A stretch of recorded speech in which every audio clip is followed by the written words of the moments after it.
Yes students, आज हम लोग पढ़ेंगे नॉन साइक्लिक फोटोफॉस्फोराइलेशन, जिसको जेड स्कीम भी कहा जाता है।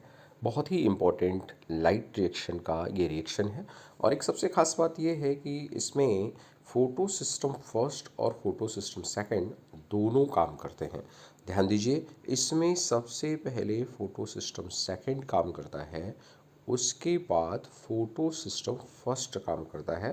दैट इज़ इम्पोर्टेंट पॉइंट कि यहाँ पर ये जो फोटो सिस्टम फर्स्ट है ये बाद में काम करता है और फोटो सिस्टम सेकंड जो है ये पहले काम करता है। तो अब आपको ये समझना पड़ेगा कि आखिर ऐसा क्यों हो रहा है। फिर पहले फोटो सिस्टम सेकंड काम कर रहा है, दूसरा फोटो सिस्टम फर्स्ट बाद में काम कर रहा है, तो इसका ऐसा नाम क्यों है? क्योंकि इसका नाम इसके काम के हिसाब से नहीं है।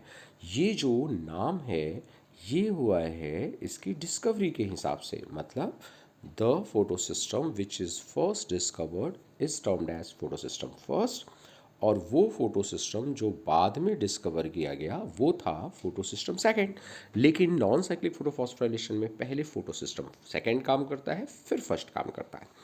अब जानते हैं कि ये जो फोटो सिस्टम सेकंड है इसका जो लाइट हार्वेस्टिंग कॉम्प्लेक्स है, इसका रिएक्शन सेंटर P680 है। आपने केमी ऑस्मोटिक हाइपोथेसिस में पीछे पढ़ा था। It is also associated with photolysis of water, जिससे इलेक्ट्रॉन निकलता है, प्रोटॉन निकलता है और ऑक्सीजन जनरेट होती है। तो जब लाइट पड़ती है, जब इस पर लाइट पड़ती है तो इस LHC का इलेक्ट्रॉन एक्साइट हो जाता है और वो इलेक्ट्रॉन एक्सेप्टर के पास चला जाता है। वहाँ से फिर वो जाता है कहाँ पर? वो जाता है इलेक्ट्रॉन ट्रांसपोर्ट सिस्टम में। और जब वो इलेक्ट्रॉन ट्रांसपोर्ट सिस्टम में जाता है वहीं पर एक बहुत बात इम्पॉर्टेंट पॉइंट होता है कि ATP का फॉर्मेशन होता है। यस, ATP जनरेशन का जो काम है, ये ATP जनरेशन का काम कहाँ होता है भाई? ATP जनरेट होता है इलेक्ट्रॉन ट्रांसपोर्ट सिस्टम के पास। फिर ये इलेक्ट्रॉन फोटो सिस्टम फर्स्ट के पास आ जाता है, जिसका रिएक्शन सेंटर P700 होता है। लेकिन ये तभी इलेक्ट्रॉन एक्सेप्ट करेगा जब इसका इलेक्ट्रॉन निकल गया होगा। तो इसका भी इलेक्ट्रॉन लाइट के आने पर एक्साइट होकर अपनी ऑर्बिट छोड़ देता है और अपनी ऑर्बिट छोड़कर बाहर निकल जाता है। उसे भी इलेक्ट्रॉन एक्सेप्ट कर लेता है। आपने कल पढ़ा था FD और FNR से होता हुआ वो जाता है और NADPH बना देता है। तो एक बात यहाँ समझनी होगी, जो कल आपने देखा था केमी ऑस्मोटिक हाइपोथेसिस में भी, कि NADPH बनाने में इलेक्ट्रॉन तो फोटो सिस्टम फर्स्ट से आता है, लेकिन प्रोटॉन आता है स्ट्रोमा से। तो फोटो सिस्टम फर्स्ट का जो इलेक्ट्रॉन का लास्ट फेट है वो है NADPH2 बन जाना और वहीं ख़त्म हो जाना। अब फोटो सिस्टम फर्स्ट में यहाँ पर इलेक्ट्रॉन की डेफिशिएंसी आ गई है। इस इलेक्ट्रॉन की डेफिशिएंसी को पूरा करने का काम कौन करेगा? तो वो इलेक्ट्रॉन करेगा जो कि फोटो सिस्टम सेकंड से आएगा। तो फोटो सिस्टम फर्स्ट को इलेक्ट्रॉन डेफिशिएंसी को पूरा करता है फोटो सिस्टम सेकंड। अब फोटो सिस्टम जो सेकंड है उसको भी इलेक्ट्रॉन डेफिशिएंसी आ गई। उस इलेक्ट्रॉन डेफिशिएंसी को कौन पूरा करने वाला है? तो उसको करने वाला है फोटोलाइसिस ऑफ वाटर। तो ये जब हम इसके जो भी इलेक्ट्रॉन एक्सेप्टर हैं उन्हें इलेक्ट्रोकेमिकल पोटेंशियल ग्रेडियंट पे एस्टैब्लिश करते हैं, तो उसके कारण एक जेड शेप बनता है।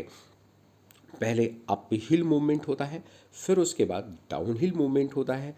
जैसे आपको मैं फिर से समझाऊं, ये जो मूवमेंट है that is up hill movement, फिर इलेक्ट्रॉन का मूवमेंट डाउन हिल मूवमेंट हुआ। इस तरह से अगेन ये अप हिल मूवमेंट कहलाता है। तो up hill, down hill, up hill, और फिर यहाँ हल्का सा डाउन हिल। तो इसके कारण जो एक शेप बनता है, जेड शेप बनता है, इसलिए इसको जेड स्कीम कहते हैं। Now what is the importance of this? इसका इम्पोर्टेंस है ATP की सिंथेसिस होती है इसमें, NADPH2 की सिंथेसिस होती है इसमें, और ऑक्सीजन रिलीज होती है। ये तीनों काम होते हैं। अब फोटो सिस्टम फर्स्ट और सेकंड ये दोनों कहाँ होते हैं? तो आपको पता है ये दोनों होते हैं केवल ग्रैनम थैलेकॉइड में। तो जो नॉन साइक्लिक फोटोफॉस्फोराइलेशन है वो होता है ग्रैनम थैलेकॉइड में। नॉन साइक्लिक फोटोफॉस्फोराइलेशन को ही हम लोग जेड स्कीम कहते हैं। तो बहुत खास बात क्या है इसमें? नॉन साइक्लिक फोटोफॉस्फोराइलेशन में फोटो सिस्टम सेकंड और फोटो सिस्टम फर्स्ट दोनों एक साथ काम करते हैं और ATP और NADPH2 बनाते हैं। And this photo system first and second जब कॉपरेशन में काम करते हैं तभी ये दोनों बना पाते हैं। क्योंकि आपको पता है जब केवल फोटो सिस्टम फर्स्ट काम होता है का वर्क होता है, साइक्लिक फोटोफॉस्फोराइलेशन होता है, केवल ATP बनता है। तो it is a very very important. Okay, good morning.